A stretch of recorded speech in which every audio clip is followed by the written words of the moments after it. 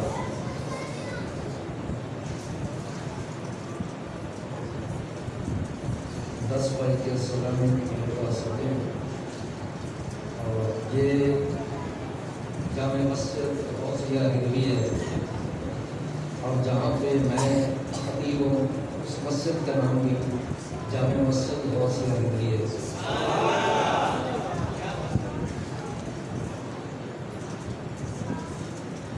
اب چونکہ 13 منٹ باقی ہیں تو اسی کے اندر میں کوشش کروں گا کہ اپنی بات کو ختم کر دوں، مگر نہ میں قرآن پاک کی مختلف آیتوں کا ذکر کروں گا اور اللہ رب العزت اس کے کلام سے بڑھ کر کسی کا کلام نہیں ہے. ہم بھی محفلیں کرتے ہیں، انداز مختلف ہوتے ہیں مجالس کے محافل کے. اللہ رب العزت بھی قرآن پاک کے اندر اپنے حبیب کے تذکرے کرتے ہیں. یہ محفل ذکر حبیب ہے نا، اللہ رب العزت اپنے محبوب کا ذکر قرآن مجید میں کرتے ہیں. لیکن چونکہ یہ جشن عید میلاد النبی صلی اللہ علیہ وسلم کے سلسلہ میں یہ محفل سجائی گئی ہے تو اللہ رب العزت کے بارے ہم دیکھتے ہیں قرآن مجید کے اندر کیا اللہ رب العزت نے بھی اپنے حبیب کی ولادت کا ذکر کیا ہے، اپنے محبوب کی آمد کا ذکر کیا ہے. اللہ رب العزت نے اپنے حبیب کو بھیجنے کا ذکر کیا ہے، اپنے حبیب کو پیدا کرنے کا اللہ پاک نے ذکر کیا ہے، ولادت کا ذکر کیا ہے. یہ ساری چیزیں ہمیں قرآن پاک سے ملتی ہیں.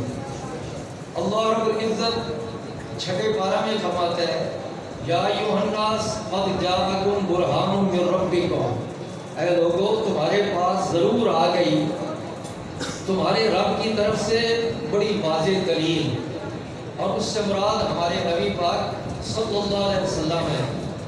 پھر چھٹے پارہ میں یہ سورہ مائدہ کے اندر اللہ رب العزت عام لوگوں سے خطاب نہیں کر رہا، فرمایا یا اہل الکتاب قد جاءکم رسولنا، اے اہل کتاب یہودیوں عیسائیوں ہمارا رسول تمہارے پاس آ گیا.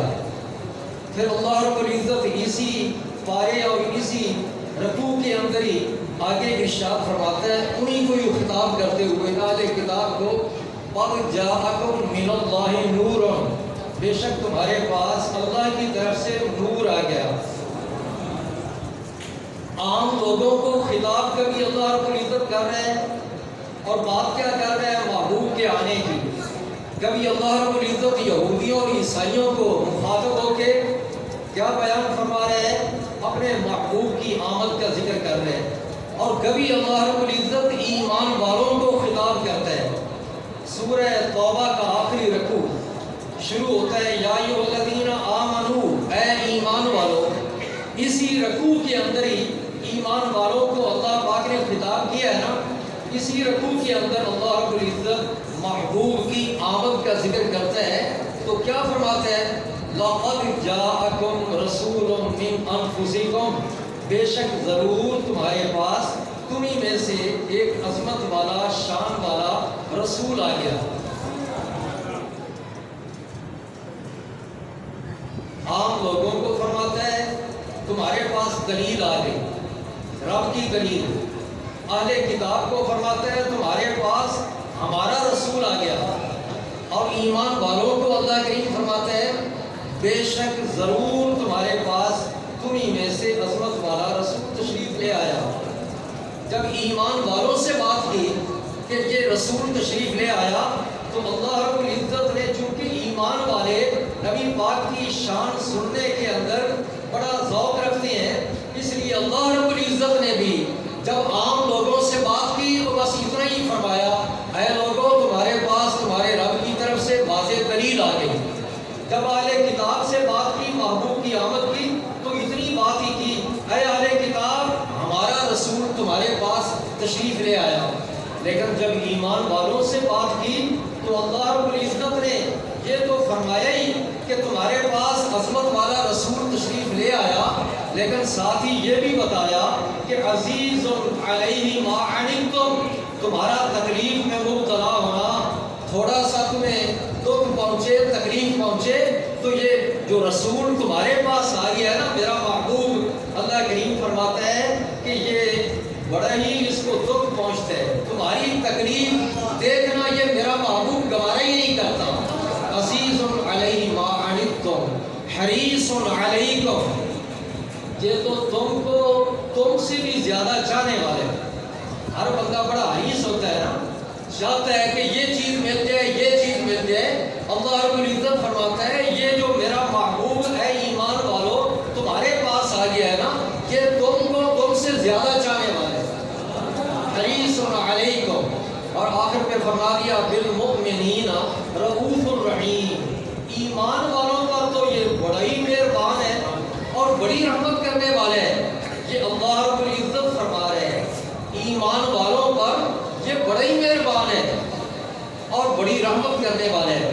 پورے قرآن پاک کا مطالعہ کر لیں تو اللہ رب العزت نے کئی مقامات پہ اپنی دو صفاتی نام ذکر کیے، دو صفاتی نام، اور اللہ رب العزت نے ان صفاتی ناموں میں سے کوئی ایک نام اپنے کسی نبی کے لیے بھی استعمال فرمایا ہے۔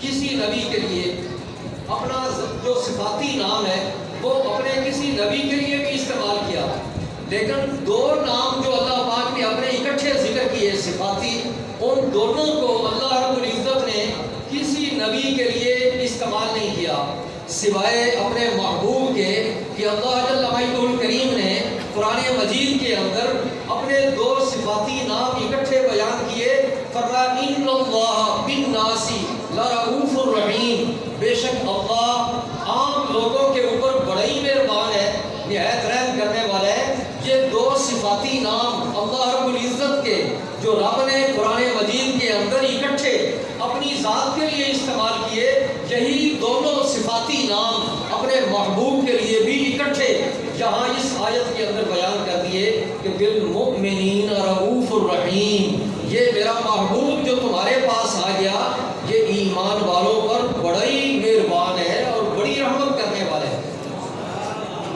اندازہ لگائیں کہ یہ پیارے حبیب، اللہ کے حبیب، ساری کائنات کے محبوب، یہ بھلا ایمان والوں سے کتنا پیار کرتے ہیں۔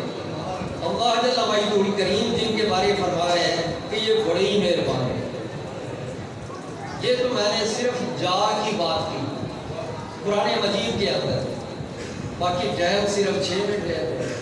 جا، اب اس میں یہ بھی فرق رکھا، عام لوگوں کو بات کی تو صرف قد کا، اچھا اللہ پاک جب محبوب کی بات کرتے ہیں نا، آنے کی، محبوب کی تشریف آوری کی، تو قد کہہ کر بات کو پکا کر کے بیان کرتا ہے۔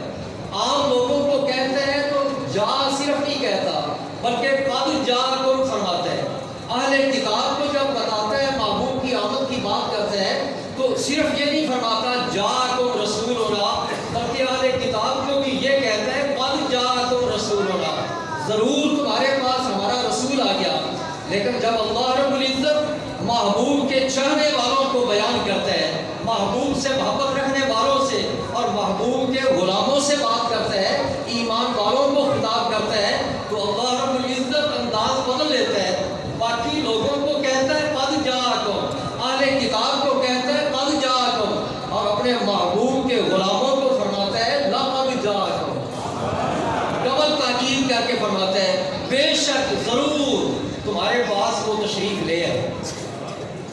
اسی لیے تو اللہ پاک نے عام لوگ اب آئے تو سب کے پاس ہیں، لیکن جب اللہ رب العزت نے ایمان والوں ایمان والوں کے پاس اپنے محبوب کو بھیجنے کا ذکر کیا تو فرمایا چوتھے پارہ کے اندر لقد من اللہ علی المؤمنین اذ بعث فیہم رسولا، اللہ نے بے شک ضرور، یہاں بھی لام بھی ہے قد بھی ہے، لقد بے شک ضرور، من اللہ اللہ نے احسان کر دیا، اور یہ مننا لفظ استعمال کیا ہے، یہ ہے عربی گرامر کے مطابق یہ مضاعف، اور مضاعف کس کو کہتے ہیں؟